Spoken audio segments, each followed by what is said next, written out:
Vamos para o argumento número 8, argumento anti-evolução colocado pelos criacionistas. Vamos lá, a questão é a seguinte: a seleção natural meramente elimina as unidades mutantes, os indivíduos mutantes, ao invés de criar novas características.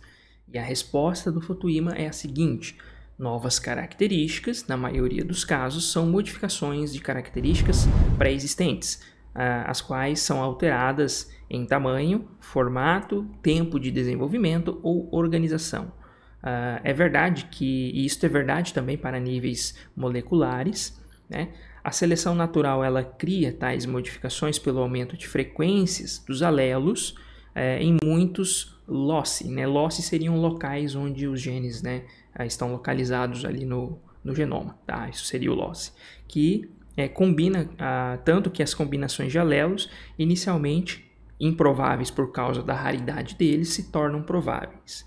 Observações e experimentos, tanto em laboratório e em populações naturais, têm demonstrado a eficácia da seleção natural. Então, eu já falei alguns exemplos também. Sim, temos vários aí, na verdade, experimentos em laboratório e em populações naturais, mostrando a eficácia da seleção natural na modificação da estrutura genética das populações e, como consequência, a evolução, né, aí das populações. Então, a gente tem, sim, exemplos.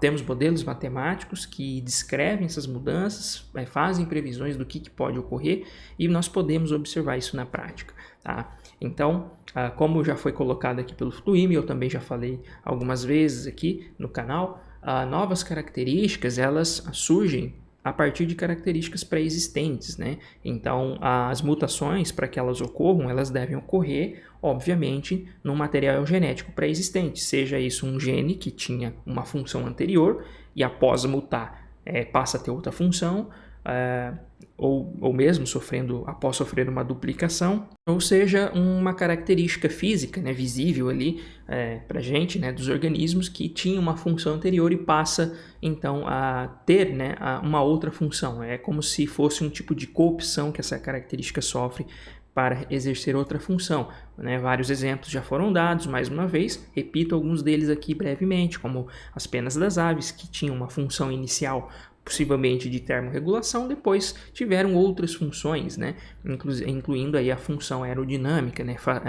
Dando auxílios, né, para o voo das aves modernas, por exemplo. O esqueleto de nós, vertebrados, né, inicialmente talvez não tivesse a função de dar aquela sustentação em terra firme, né? Mas talvez uma função inicial da calcificação do nosso esqueleto interno fosse muito mais como uma reserva, né, de sais minerais, por exemplo. Tá? E só após o momento em que os vertebrados, né, começaram a invadir o ambiente terrestre, que essa característica então passou, né, a ter aí uma função mais estrutural, de sustentação, pelo menos em terra firme, né? Então, são várias características, vários exemplos que a gente pode citar que passam por modificações. E a gente tem exemplos disso acontecendo em nível molecular, em nível genético também. Genes que trocam de função após um evento de mutação, de duplicação. Tá? Também falei sobre isso naquele meu vídeo sobre mutações. Uma coisa importante, então, para nós pensarmos é que a seleção natural ela serve como se fosse um tipo de filtro que vai direcionando aí o caminho, né, por onde a evolução, o percurso evolutivo vai ocorrendo e levando modificações nas populações, né? Então, a origem da variação vem primariamente das mutações, né? Sejam elas as mais simples, pontuais, as de adição, subtração, mutação estrutural, qualquer uma delas, tá?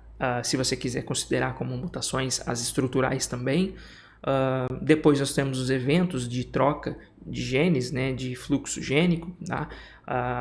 Que são mecanismos que amplificam então essa variabilidade genética, então isso dá uma amplificação. E aí nós temos a seleção natural atuando como se fosse um tipo de filtro, né? Um tipo de filtro que vai direcionando aí para onde as populações então começam, né, a sofrer mudanças. E isso vai ocorrendo, obviamente, de acordo com condições ambientais também. Tanto é verdade que nós podemos observar uma escala relativamente menor, né, pequena, em laboratório, o processo de especiação. Né, o exemplo que eu dei das moscas, das frutas, que em laboratório é possível ver os efeitos da seleção natural.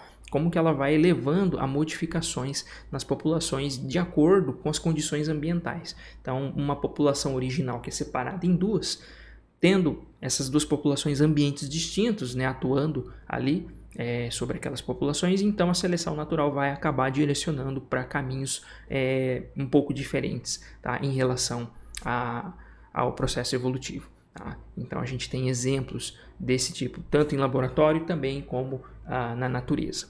Certo? Então é isso, muito obrigado pessoal por assistir esse vídeo e nos vemos na próxima.